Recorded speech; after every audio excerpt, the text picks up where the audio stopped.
Now, how to keep the new Libyan government in money will be the key question when David Cameron chairs a conference along with the French President Nicolas Sarkozy in Paris today. The RAF flew out £130 million worth of banknotes to Libya yesterday, when we also learned that Mr Cameron set up a secret unit within the British government to cut the cash flow to Colonel Gaddafi's regime. Nabila Ramdani is a journalist who specialises in the Middle East and has met Colonel Gaddafi on several occasions. Good morning. Good morning. So this meeting today then, extremely important, I imagine, not least because it needs to be more than just a talking shop. There's a lot of work to be done in Libya on the ground.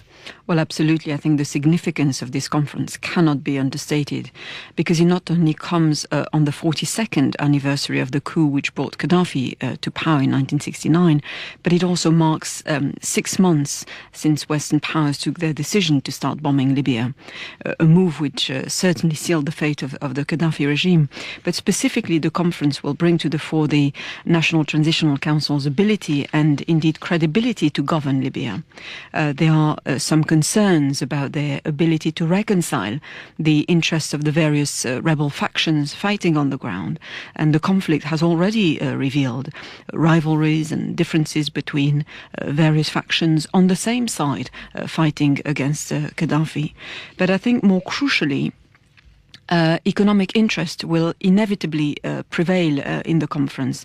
The interim council has already pledged to reward all those who took a lead role in backing the rebellion, but it also must do everything to avoid looking as though it's simply a puppet of the West.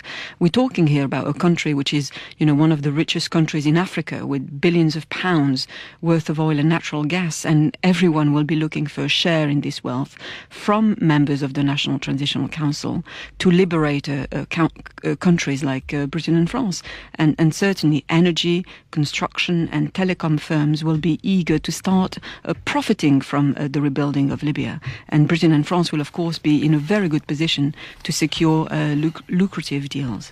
We've been hearing about these millions of pounds worth of Libyan banknotes that have been returned to the country overnight. Where will they go? I think, in my opinion, it's a good idea that Gaddafi's assets are now unfrozen and should go to the Libyan people. Of course, there will be some questions about who's going to manage all that money. But I think the Libyan people is eager to start managing their own country. Let's not forget that the Libyan conflict very much took place in the context of the Arab Spring, which is all about the end of dictatorship and a better life, and that's precisely what the Libyans are looking forward to. These funds are very much needed at the moment to start paying salaries and provide for the humanitarian supplies. Now, of course, Colonel Gaddafi will be very much on the agenda today. How much are we to read into these differing comments from his sons in the last 24 hours? Well, it just shows, the desperation of the regime. Of course, it's very ambitious, to put it mildly, to hear from his son Saif al-Islam, who still believes that he can liberate Tripoli and win this war. On the other hand, we've heard from reports from his other son Al-Saadi, who's ready to negotiate with the rebels.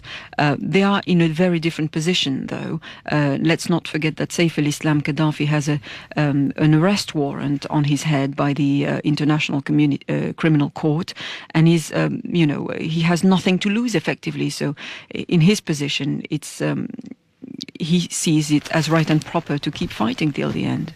Okay, thank you, Nabila Ramdani, a journalist there who specialises in the Middle East.